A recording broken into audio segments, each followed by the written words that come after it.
Good afternoon. I want to introduce the Associate Director of Nancy Margolis Gallery, Lillian Thorpe, who is right here, and Sarah, who is the artist we're all excited about and happy she is here. Sarah, I'm going to take some highlights from your art background and share them with everyone who is here.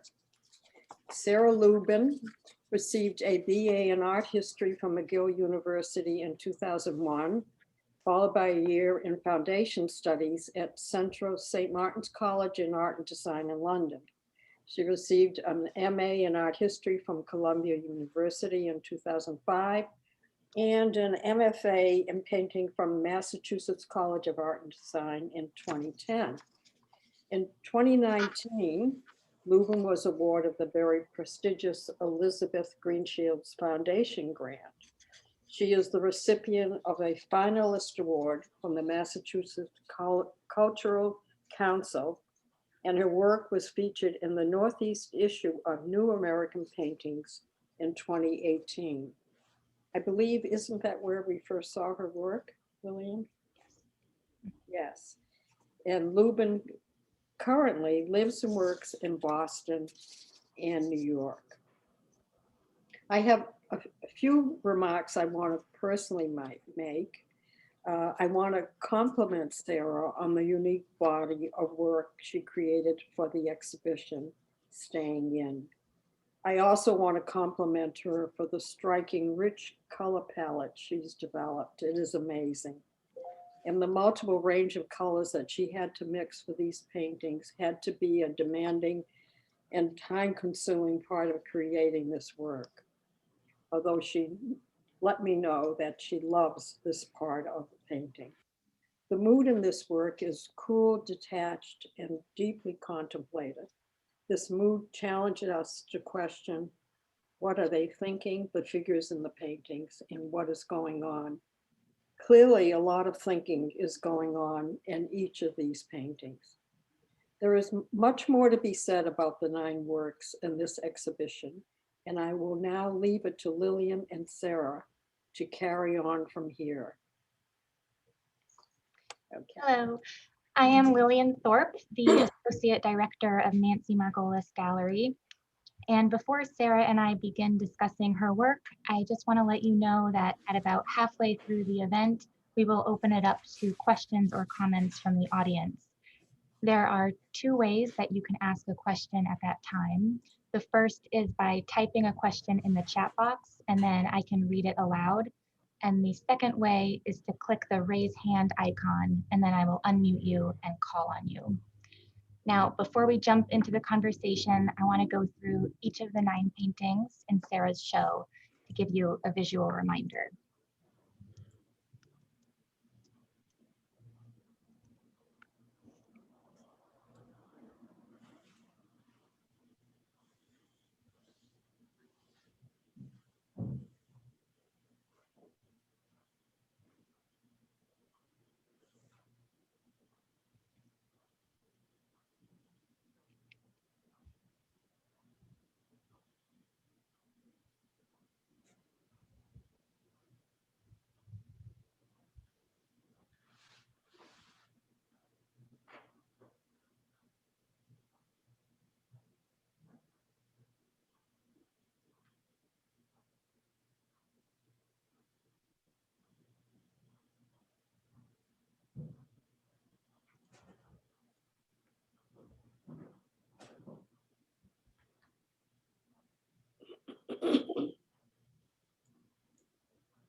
Okay. All right, so now I think we are ready to jump in. I'd like to begin, Sarah, by talking about your background in art history.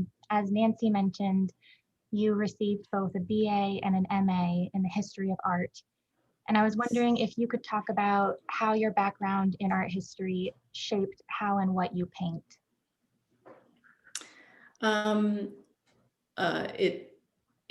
It continues to always. I think it just allowed just an archive of images to be imprinted on my mind that just stayed with me, and I've been able to draw from since, having had to, memorize images, but also see them in person, and just have them become part of my brain waves, so that sometimes I'll paint something that I think just came out of nowhere, and I realize a few years later, looking through a book, that was very similar to something I've seen. Or it's similar to something I might not have seen, but there's something that I somehow might have connected. So I think it's, at this point, it's unconscious. Originally, well, that's not true. It's unconscious most of the time, and then sometimes I make a deliberate choice. Right. But I have enough varied ideas from different places and parts of the world, and and the work that came out of different eras, that I like the fusion of all of that in my mind, that then I can use in my own way. Totally. When I first saw this body of work, something that jumped out at me was these paintings reminded me of Mannerism. I don't know if that's something you were specifically thinking about, but that was a movement or a style of painting that formed out of the Italian Renaissance, and it was characteristic of elongated limbs and exaggerated anatomy and sort of an unnatural use of color. And I wondered if that was one of the movements you were maybe thinking about. When I read that, I thought, you've done it again. Well, just that there certainly are, particularly in the past few years, where I've focused so much on the figure creating the composition, and then the space working around it. And I love certain Mannerist painters like Bronzino and Pontormo, and so and also when I'm trying to compose a painting that is for some reason isn't working, and I can just sort of make an arm longer or make a leg shorter, I just do it. As long, I like it to feel true to a human figure, but I also like to play with proportions to the degree that I can, so that it makes the actual composition work on its own terms. That makes sense. I would like to read your statement, or an excerpt from your statement that you wrote about this body of work. My recent work depicts interiors that evoke the containment of a stage. Color, geometry, and pattern contribute to the theatricality of the paintings.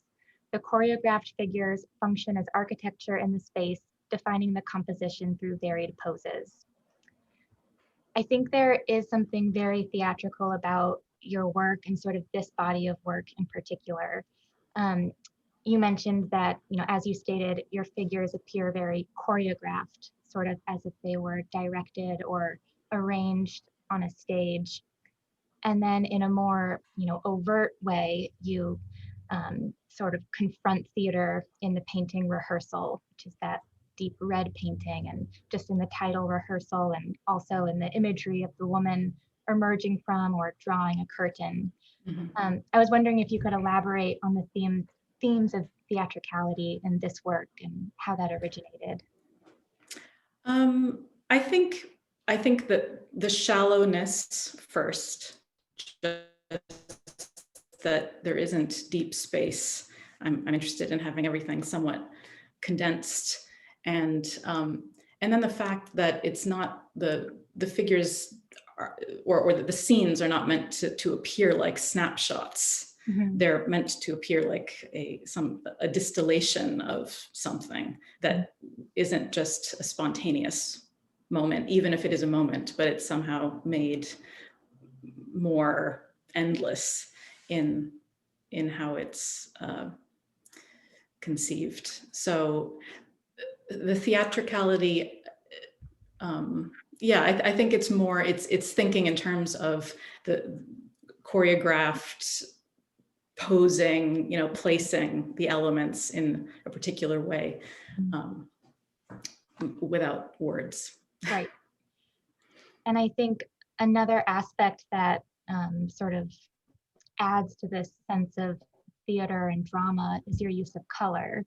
And a lot of your paintings are sort of cast in these dramatic tones. And I'd love to talk more about your use of color. And you, I think, use color not to portray naturalism, but more to evoke a mood. Is that sort of how you think about color? Yes, yeah, a mood, and also just pure interest in color itself. And sometimes if I've bought, a new tube of paint with a color that I haven't used before, that can start and inspire a painting. And then there's something about that color that drives some of the imagery. So it seems very connected to the painting. And I don't always have a good explanation for it, but I enjoy playing with color throughout the making of the painting until it functions with the rest of the narrative or composition in such a way that it just makes sense. Yeah. Yep. Someone recently wrote something really interesting in your guest book on our online exhibition. And they said that they love your use of color and particularly how you use green, the color green. And you have that painting called A Green Thought in a Green Shade. So I was just wondering if you could talk about green a little bit, or. I don't know. I do love green. I do use green a lot. And I think the red painting might have come out of trying to just not make a painting with green in it. Right. But I'm not sure. I've read that people like green because it reminds them of trees and nature. So it might be something psychological, but there's something about the cools and warms in green that really allow for a lot. I don't think I have more than that about green, but I'm definitely drawn to it. For sure. My other question about color was, I wanted to point out that you're a professor and one of your courses is color theory.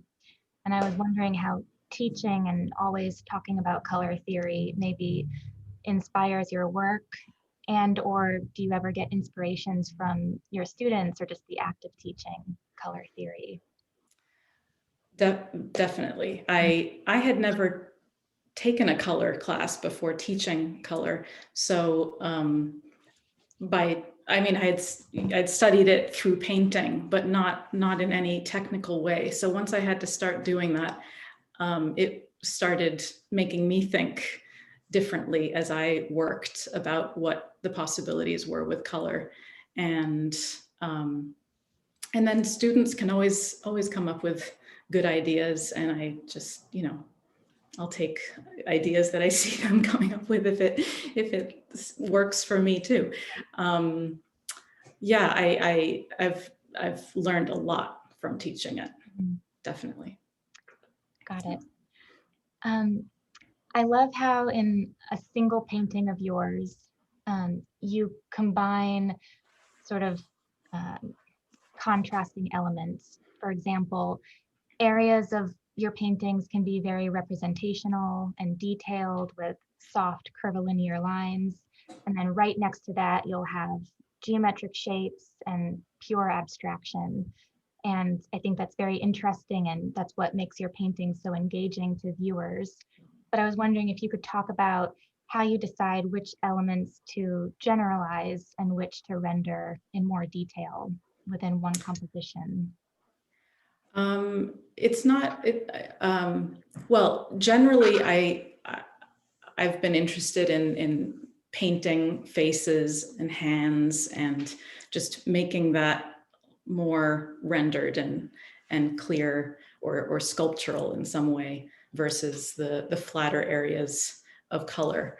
I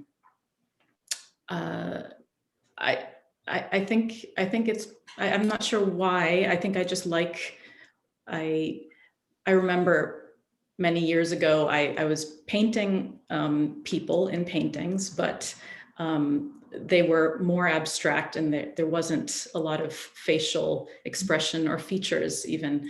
And a little girl I was babysitting at the time said, I showed her a painting and she said, it needs a face.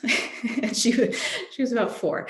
And I think that has influenced me ever since. I just think, well, yeah, I think I like to have a face. And I think there's something about the modeling of a face that's so, it can be so hard. You can, I just paint faces over and over again until whatever it is that I want out of it shows up.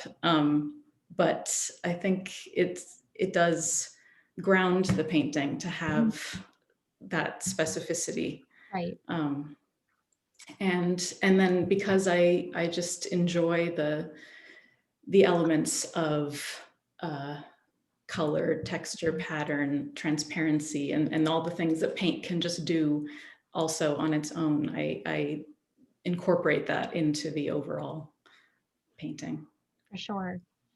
One thing, going back to the modeling of people's faces, one thing that I think is so effective about your work is your figures have a universality about them. They do have a lot of detail and modeling in their face, but they don't look like specific renderings of specific people. They're very easy to put the viewer's emotions into. I can look at one of your paintings of a figure and kind of empathize with that person.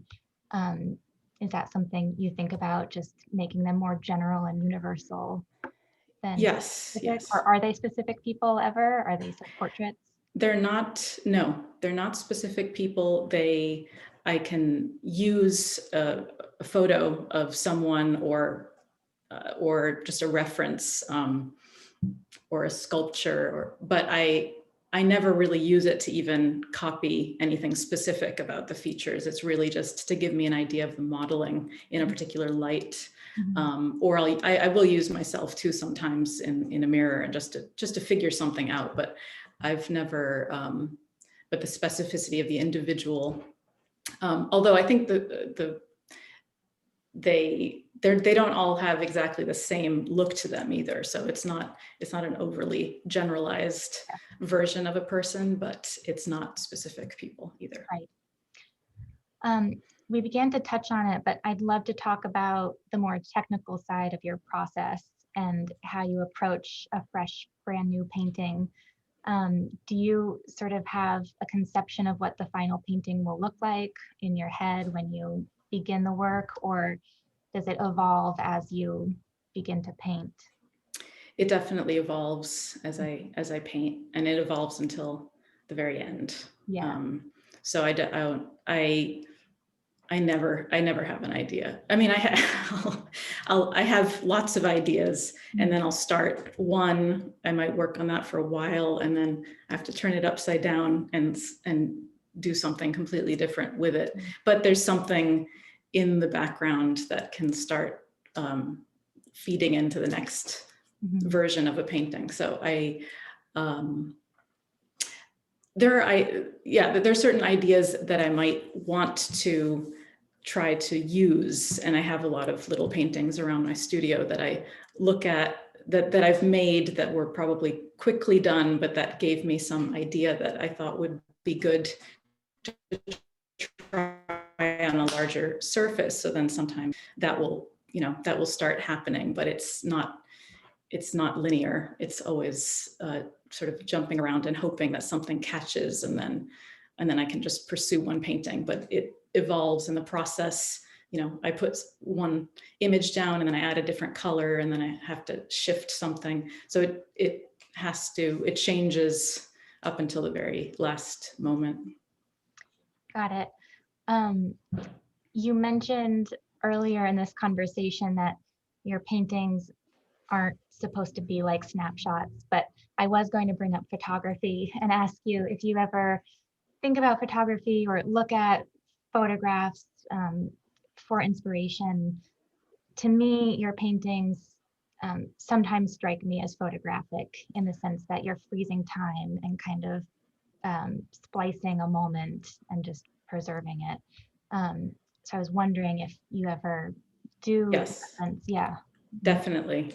I look at photographs and I think I was thinking of the mid 19th century when photography started taking over from painting, and then paintings tried to be like photographs in the manner of cropping edges and trying to make it seem like it was everything is in movement, and you're just capturing this moment that isn't still. I'm interested in the still moment. It's true that it seems like something probably just happened and is about to happen, but it's not quite. I don't think it has the energy of a real kind of casual snapshot. Mm-hmm. At least not the kind I'm able to take when I'm taking pictures of a moment that I want to be not formal. So in the painting, I try to keep it more constructed. Mm-hmm. But I definitely look at photographs and Google images and just whatever shows up when I'm thinking of something vague in my mind. I like to just be transported by images of any kind, including photography for sure. I'm going to touch on one more subject before we open it up to questions. The title of your show, as well as the title of a particular piece, is Staying In. And of course, the notion of staying indoors is super relatable to everyone here. I wanted to know if you could talk about your experience of being creative during quarantine. And I think you created a lot of these paintings in isolation. And how did painting during isolation shape this body of work, if at all? Well, I didn't really think about it until after I'd made all of these. And I thought, everybody's sitting on the floor and constrained. Not that my previous work was so vastly different, but there did seem to be much more of that in all of these paintings. So I think I'm generally inspired without thinking too much about my living circumstances, and also just what I'm exposed to daily. So if I'm not going anywhere, and which I wasn't, then that's probably going to limit certain ways of thinking about what the paintings are going to be. But it wasn't that. Also, it wasn't a plan in any way. I luckily had it felt. It was a good time to paint. Because I didn't have any other distraction. So in fact, the summer particularly, where I have just long days and no teaching, and I can just be in the studio for a longer amount of time, I was able to just sort of allow the paintings to flow more from one to the other. So I think that also contributes to their being connected to each other in some way visually. But it's not so bad when you're just going to the studio to paint. It's okay if there's nothing else to do. So it was pretty good. That makes sense. Well, I would love to open it up to the audience. If anybody has a particular question or a comment, feel free to raise your hand or type a message and I can read it aloud. Shira, let me unmute you. Hello. Hi, thanks so much for hosting this. And hi, Shira. Sarah. It's great to see you. Nice to see you. I live with two very large Sarah Lubin paintings from her graduate school days. And I was really excited to see this new work. And something about it really surprised me. You know, there's a lot that's shared from your earlier work with this work. And I would say, you know, some of the things that are consistent are, to me, you seem to paint in the interrogative, by which I mean you paint not to make statements, but to ask questions, which makes your paintings really wonderful to live with because they keep generating in that way rather than kind of boldly asserting something. They seem to me to be like opening up these questioning modes. And I think of them as portraits, but not so much portraits of people than portraits of sort of psychological conditions or portraits of mental spaces. And I think what was really surprising about this show, Sarah, was that I was expecting for the mood to be one of much greater alienation. And what I saw when Lillian was sort of going through the 9 paintings was just that you're experimenting with how figures overlap and also share spaces, like share the light from a lamp, or, you know, one person's foot sort of touching another.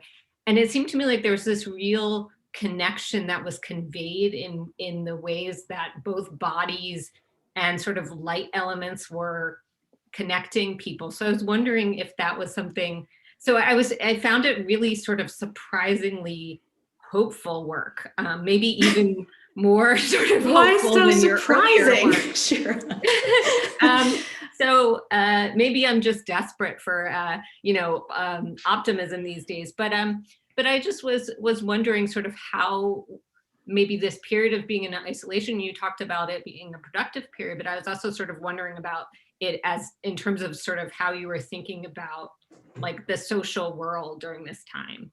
Yeah.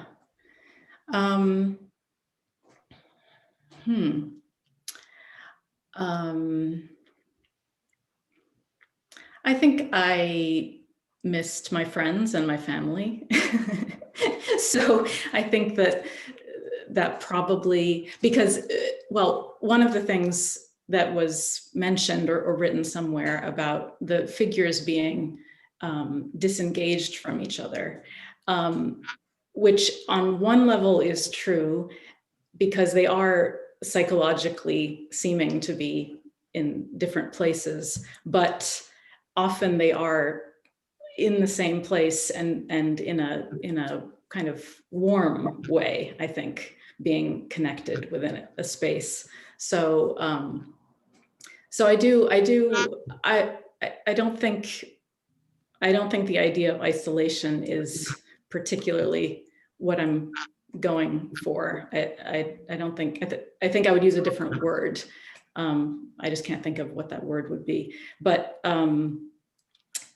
something, yeah, I don't know exactly, but I think that just having those little moments of connection, yeah, I don't know, maybe, yeah, and I am a hopeful person, I think. But I'm not sure, Shira, as usual, your questions too is above me. I have to think about it, and then I'll get back to you. But that's I'm interested in what you're saying.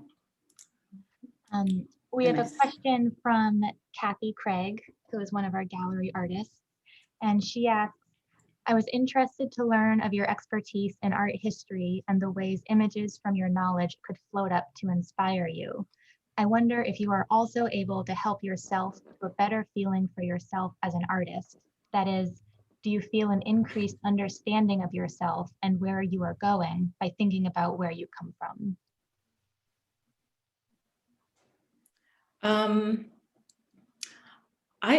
I would think definitely that would make sense. Yeah, that I feel that there's a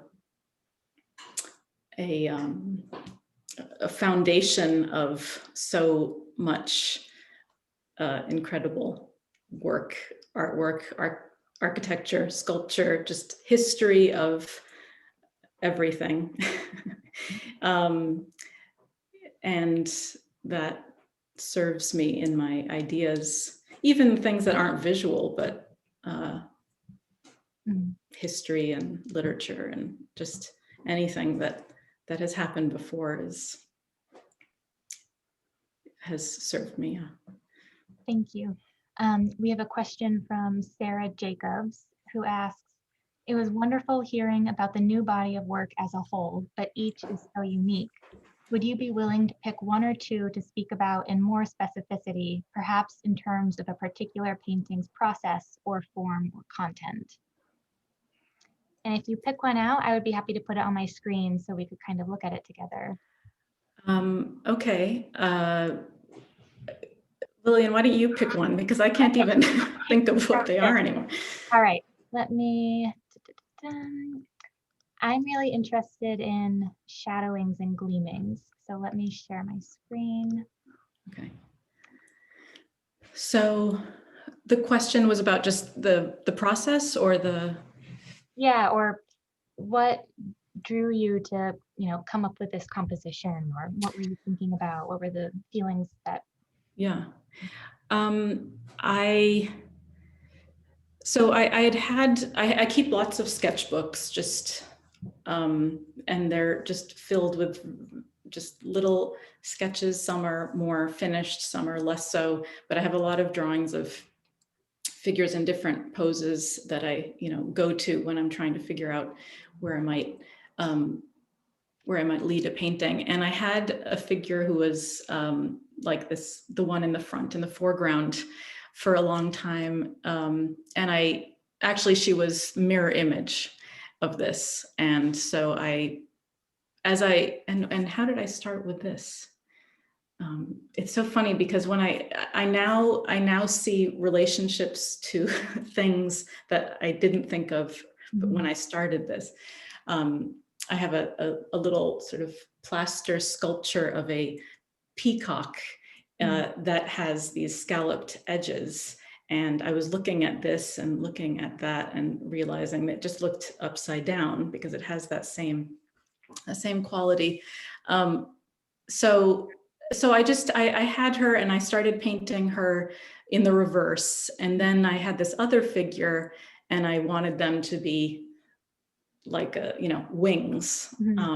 So I switched her to the other side, and then this other figure came about. I think I was drawing from some relief sculptures. I can't remember what or by whom or from when. And actually the first drawing was just a student painting I saw online. So it was just, and I don't even remember what I was looking for at the time. So it was just picking and choosing from my sketchbooks, thinking about a composition, and then trying to figure out that the way in which the light could help to encompass them and affect the color of the surround too, because the grays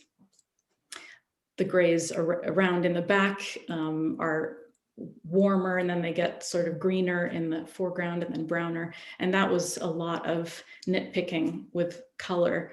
And then I was looking at Rembrandt, and there's a painting of Rembrandt's, that I don't remember again the title. I'm so unhelpful in this way, but it was as one can imagine, a dark and candlelit scene that had just a beautiful quality of light to it. And I know this doesn't come close to anything like that, but I was thinking about that light the light quality shifting and creating a little bit more of a little zone of light with the dark around. So those were the elements that, the literal elements that came into the composing of this image. Thank you so much. Let me do this. Okay, one moment. All right. This question is from Kathy Lee. I love this work. I think Lillian alluded to this. I find the women very easy to relate to, see myself in. Can you say anything about what you feel is the relationship between the women in these paintings, and does it differ from painting to painting?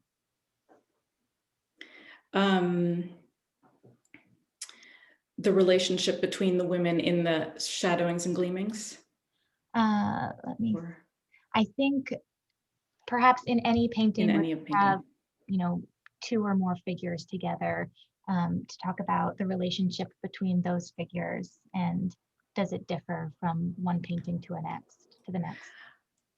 I hope so, but I don't know exactly in what way. But I think that each painting has its own space and mood and reason for being. So I think that they do have different relationships, but I'm not sure what they are. Right. We have a question from Sri. Which other artists inform or inspire your work? I'm reminded of Lubina Hamid, I hope I pronounced that right, when I see your paintings. They're beautiful. So what other artists inspire your work?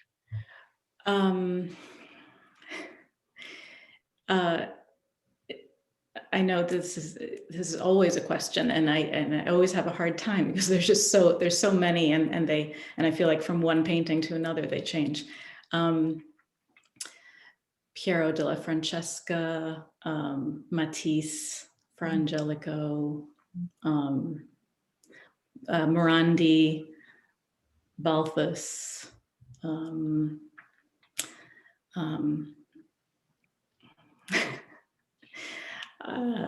I don't know. So many. I can't. It's so hard to reduce them. I'm curious. I know. Sorry to interrupt, but I know that you got your BA in art history, and then you went on to get a degree in painting.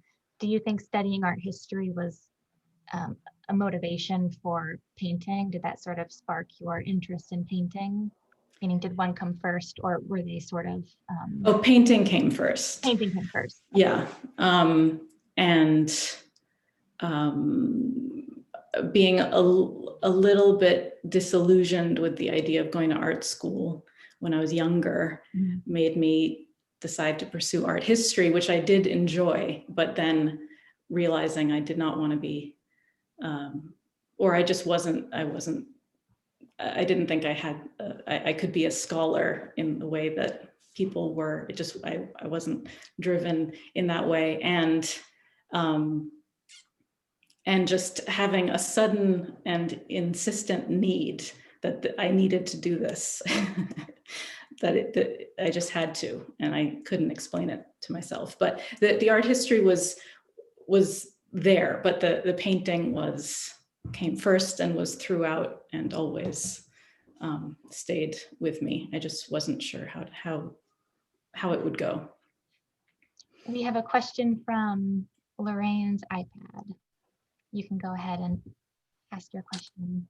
Hi, Sarah, this is Rick. I'm not Hi, Lorraine Rick. Today. Hey, it's great to see you. I Nice was to see wondering, we talked about this a long time ago, but Chirico was one person we talked about. Yes. And two things in that is the space.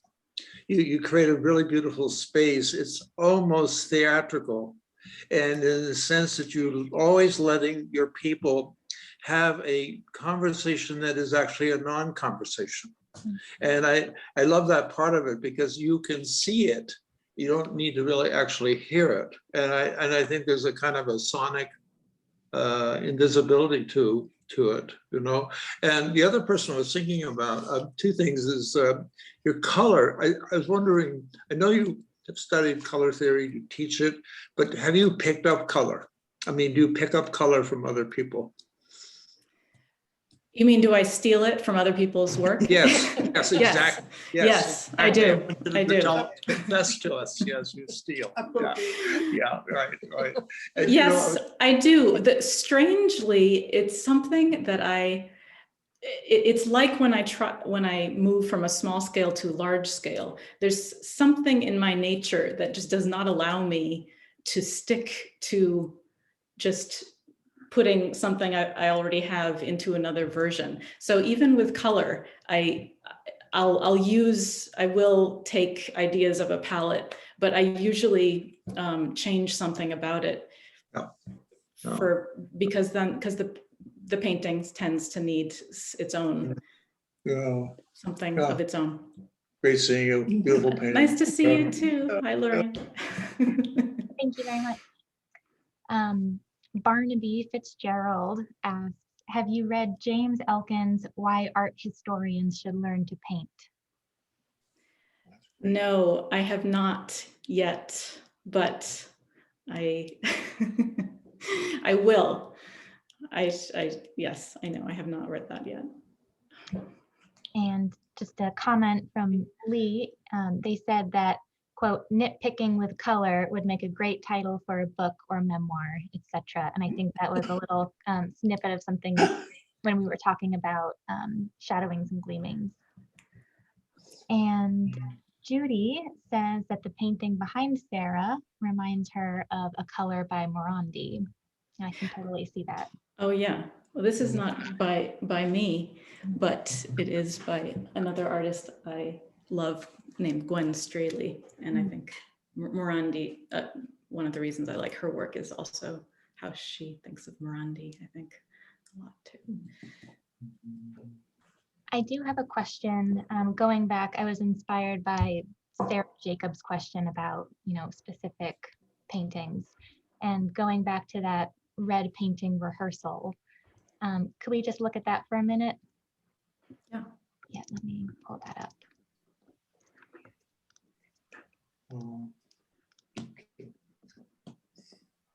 Yeah, this is so striking, and I think just in terms of the color, it stands out amongst the other ones in the show. I was wondering if you could talk about this painting and how you devised this composition and maybe what you think is going on in this work.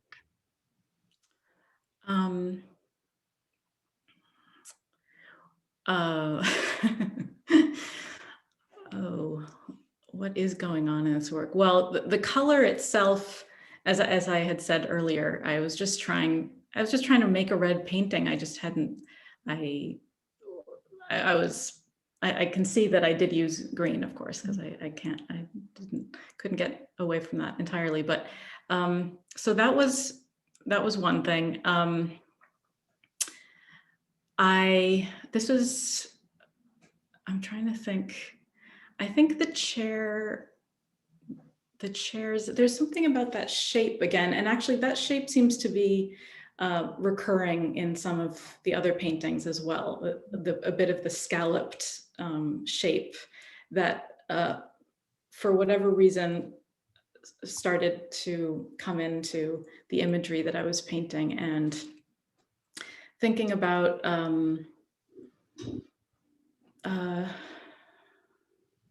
pattern and shape, and the scallop being a motif used in furniture, and so placing these different chairs within the space, but allowing them to echo each other and have some different kind of presence. And then I think I'd had another, I'm sorry, this is so vague, but I'm trying to relive how I entered into this painting. And I think it was just having other paintings around, some of which had a very frame-like element to it. So I started adding this frame around, and then I wanted to lighten how I was using the paint on the canvas. So it just became brushy, and then that became more of a curtain instead of the frame. So it it had an architectural element that then moved into a softer element, and having that as being connected to that figure, pushing it away, because she came after, I think, and I sort of had her arm pushing into that in that way, and then her dress became, you know, emerged out of that chair shape again, even though there was that transparent element. I know there's a very roundabout answer. I'm not sure I have an exact answer what's happening. No, I think that's helpful. And I think when I see this, I kind of impose a narrative on top of it, but it sounds like that's not how it begins for you. It doesn't begin with a story or. right. It doesn't begin that way, but then that does develop. And sometimes I have a title in mind towards the beginning. With this one, it came afterwards, and I was looking at it and thinking about it. And Right. so the title came after it was finished, and I was thinking about what I felt was resonated as a possible scene. And rehearsal, of course, refers to theater, but it also can be rehearsal for anything. So you're inside waiting for the real thing to happen. That makes sense. Thank you.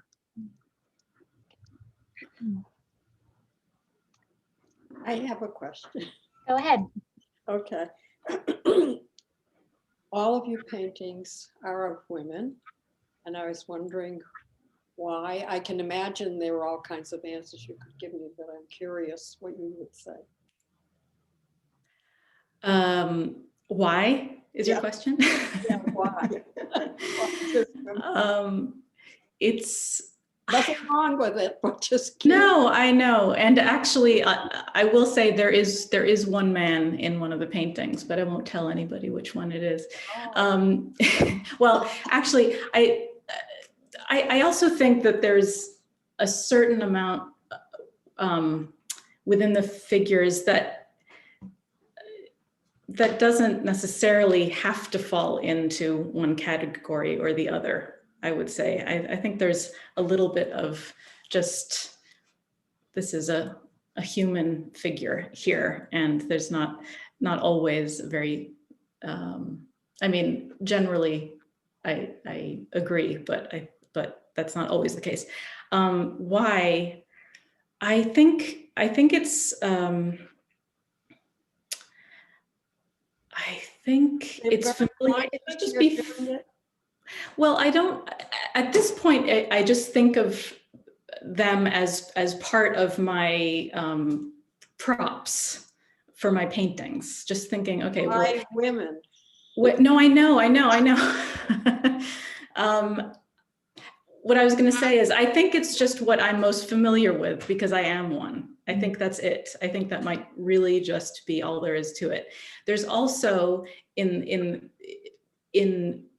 dress and or lack thereof and shapes and things about maybe women that help my paintings. I like, you know, thinking about sometimes if I'm trying to figure out a pattern or the covering of a leg, and I think, okay, well, I'm just going to put a skirt here, and so then it's an obvious, you know, or not obvious, but so I know you want a good answer, Nancy. I don't have a really good one. May I ask a question? But Yes, go ahead. yes. Hi, it's Mariah. And I Mariah. don't have my camera with me, so I'm anonymous, which is what I like best of all. So I guess that my question is, are you interested in sympathy or empathy or emotion in your paintings? Sympathy or empathy or emotion in my paintings. Yes, I would say empathy, maybe. Emotion and sympathy, not as much. Okay, right. Yeah.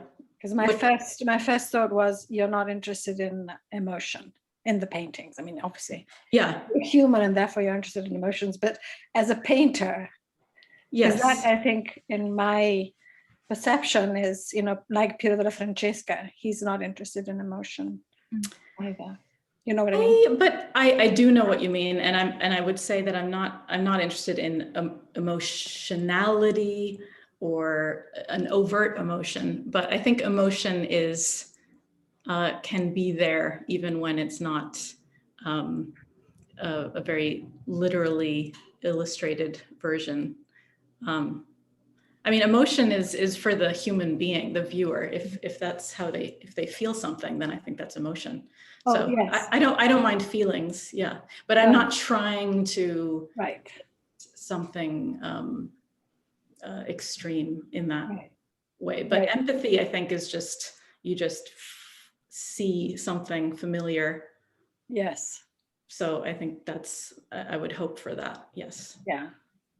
I Thank think you. it's a very, very unique. I think especially today, a lot of people are sort of driven to exaggerate emotions, exaggerate empathy, exaggerate everything, and your coolness, I think, is very impressive in that way. It's just, it's a presence, but it's not. You're not throwing yourself at your paintings. I mean, I'm not throwing themselves at anybody. Okay, and now I'm ending my comments here. Thank you so much. Can I ask a question? Yes, go ahead. And then I have a couple questions to read from the chat box, but go ahead. I mean, it's more of a kind of a follow-up to think. Oh, I'm muted. Sorry. No, I'm not muted. No, I hear you. No, technical difficulties. It's more about thinking, when I look at the paintings, I was struck by the green thought. One of the titles of one of the paintings has a green thought, and I was thinking about conversations that the paintings are having that are visual as opposed to verbal conversations. And that made me think of being literal and emotion, just this different. The paintings to me seem like they're having a conversation within the painting, but it's entirely visual. It's like a visual conversation, and that there's a lot going on visually, but you can't, there's no way that you can distill it into one emotion or a literal emotion. And I think that's what makes them so strong, is that it feels like you're being pulled in to this kind of something that's not. Well, when I make a painting, like let's say Heat Wave, the painting with the figure and the fan and the watermelon, and when I started realizing certain things about shapes echoing each other, and then, sort of developing together to construct this painting, I get emotional. I get very excited when things start to happen, but they don't have to be about the emotion of a person.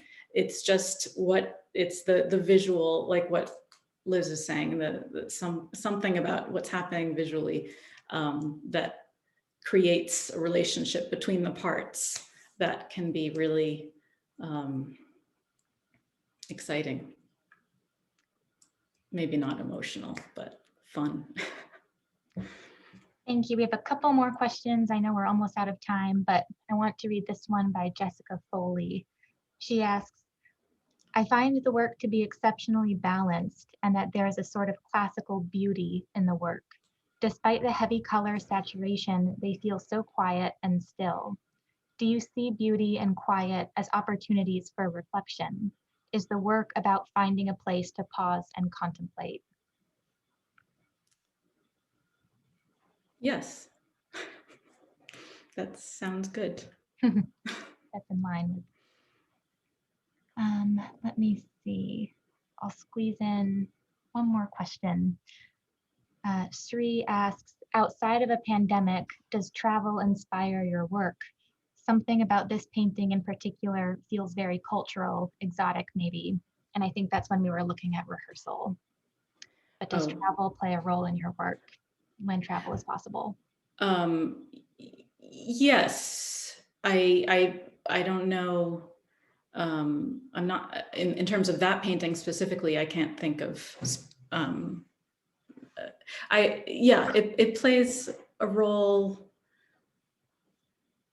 I've spent time in Italy because I have family there, and France as well. So in terms of certain kinds of certain places, but that have, I don't know. Yes, of course it does. Like anything else, but even traveling to New York also affects my paintings. I don't know that I think of it in a broader sense, but anything new will affect me, and I'll take it in. Yeah. Well, I think we're just about towards the end, but I'll read one last comment. It's not a question, but from Judy.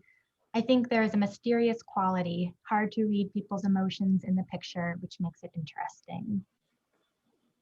I think it's nice for it not to be overly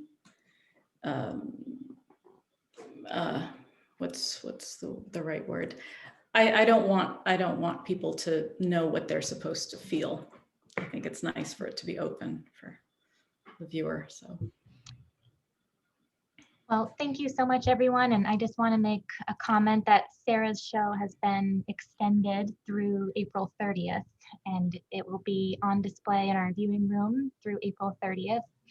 And please feel free to email us with any questions. And thank you so much for coming. And Nancy, was there anything else you wanted to add? Or Well, perhaps you could tell them about the catalog, maybe. Yep. If anyone, I don't know how many you have left, but. We do have a limited number of printed exhibition catalogs, and if you are interested, send us an email and I can go over those details with you. One more comment. Thank you all for coming. This was very interesting. Yes, thank you.